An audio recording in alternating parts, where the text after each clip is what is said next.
Madagascar est 4e au classement mondial des pays souffrant de malnutrition chronique. 73% des ménages malgaches vivent de l'agriculture, mais les superficies des exploitations sont généralement inférieures à 1 hectare.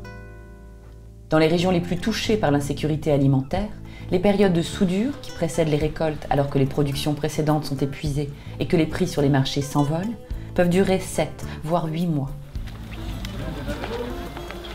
Le programme thématique de sécurité alimentaire FSTP, financé par l'Union européenne entre 2012 et 2017, visait à prévenir et combattre ces situations de crise alimentaire de manière durable. Il s'agissait notamment d'augmenter les rendements agricoles, de promouvoir la diversification des cultures vivrières, de développer le stockage, d'encourager la commercialisation, mais aussi d'améliorer la qualité de l'alimentation. Dans le Grand Sud, la côte Est et les Hautes-Terres, 7 projets mis en œuvre par ACF, FERT, Interred, AIM, ABDRA, AVSF et l'Union nationale des maisons familiales rurales ont ainsi été soutenus par le FSTP pour une enveloppe globale de 8 millions d'euros. Au-delà des innovations techniques proposées, les projets ont souligné l'importance du processus de prise de décision et des méthodes de transmission des savoirs.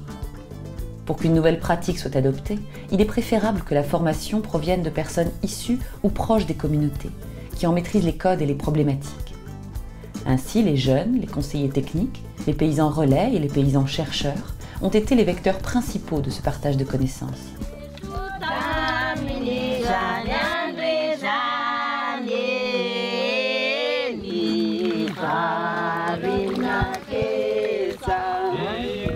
Autre enjeu du programme, la durabilité des innovations distillées auprès des exploitants.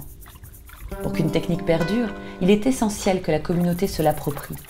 D'où l'approche zéro subvention menée par l'ABDRA pour développer la pisciculture en plaçant l'entraide au cœur de sa démarche et, d'une manière générale, l'encouragement de la structuration paysanne.